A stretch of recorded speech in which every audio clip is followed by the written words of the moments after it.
by the day, even before last night's attacks in 3 separate states. With me now is political poster Lee Carter.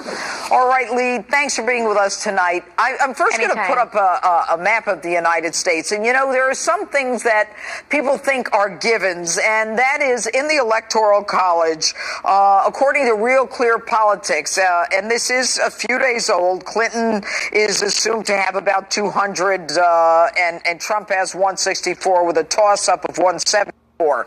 And of course, the red, of course, and I won't even get into the colors, but right now things are changing. And it appears that Donald Trump has the momentum, that he is moving in Florida, Ohio, and Pennsylvania. Those are key states, are they not? Those are absolutely key states. In fact, we haven't had a president win without carrying Ohio in years and years. So Ohio is really, really, really key. Pennsylvania, Trump is lagging right now, but he looks like he's winning Florida. And things are really fluid right now. We're seeing a lot of shifts. The polls are coming in. The momentum is definitely going towards Donald Trump. You know what's interesting about Florida, Lee, is that she has vastly outspent him in Florida. She's got all of these campaign offices in Florida, and yet he is, in Florida right now, it's like, what, a point? Not even. It is a point. And you know what? It's fascinating to me because conventional wisdom would say you spend more money, you have the ground game, you're going to win. Donald Trump has broken all conventional wisdom. He doesn't have the ground game. He doesn't have all of the, traditional tools at his disposal. But what he does have is the momentum. He has captured the hearts of Americans who haven't been excited for a really long time. It's a whole new level of people that are out to the polls. We're seeing more people register than we've seen in a long time on the Republican side. And I think that we're going to see him outperform the polls. And that's partly because a lot of these polls, especially as we're getting closer and closer to date, is of likely voters.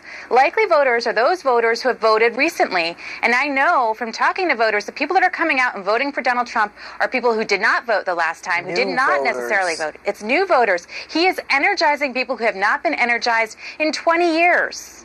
Interesting. And, with respect to Ohio, now you've got Kasich, wouldn't even show up at the Republican convention.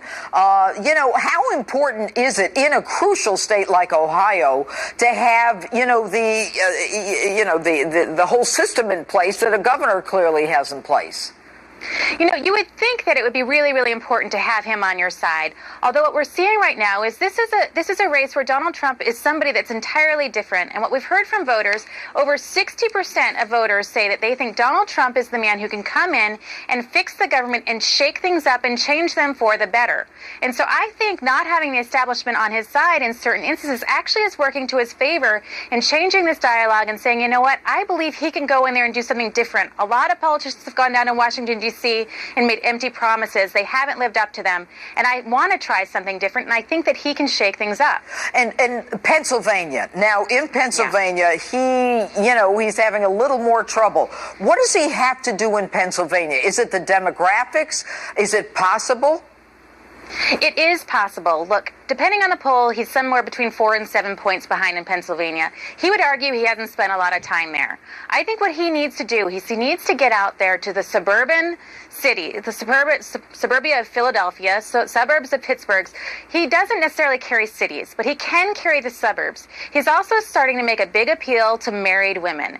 When you talk about women in general, he's losing with women, single women in particular. Married women, he's gaining momentum.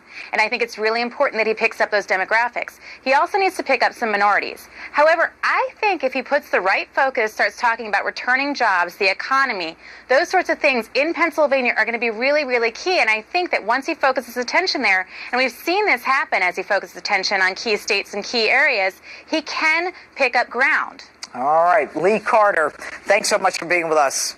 Anytime. Great to be here. All right. And we'll be